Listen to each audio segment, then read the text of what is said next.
Dumalo si CDE scandal witness June Lozada sa misa para sa katotohanan sa Tondo, Maynila.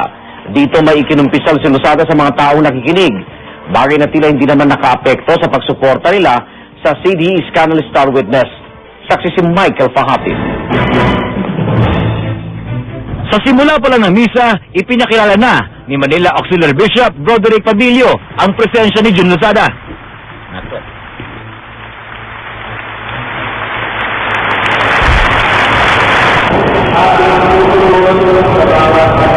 Naging bahagi pa si June Lozada sa misa bilang lector. Taimtim ang selebrasyon ng misa. Bago ito magtapos, hindi nangimi ang obispo sa kanyang mga pahayag.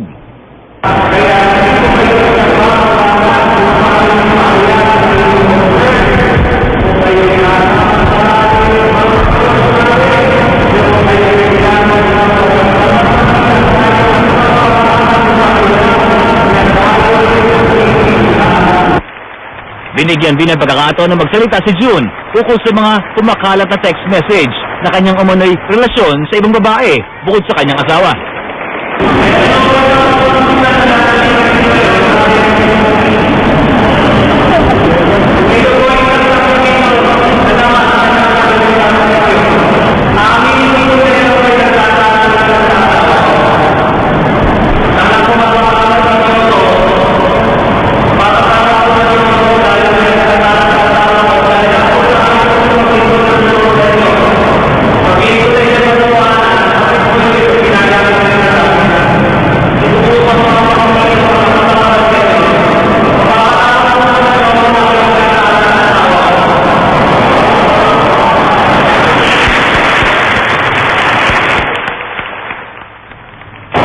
Pero matapos ang kanyang masakit na amin, ay pinuwelta naman niya ang gobyerno na anya'y nasa likod ng paninira sa kanyang pangalan.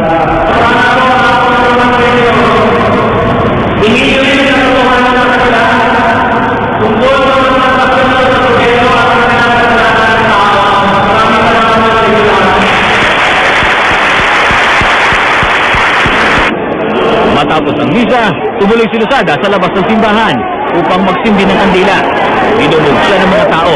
Di mahulog ang karayon ang may 30 metrong layo ng pasa sa harap ng simbahan. Pero sa gitna ng pagdumog kay Lozada, nawala ng cellphone ang kanyang abogado na si Atty. Reynaldo Princesa, pati na ang 3 pang mamamahayag.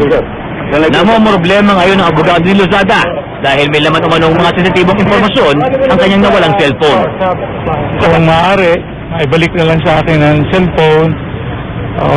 Wala na po akong tatanungin kasi may mga importante pong mga informasyon doon na kailangan ko sa aking pag-ahawak ng kaso ni June Lozada.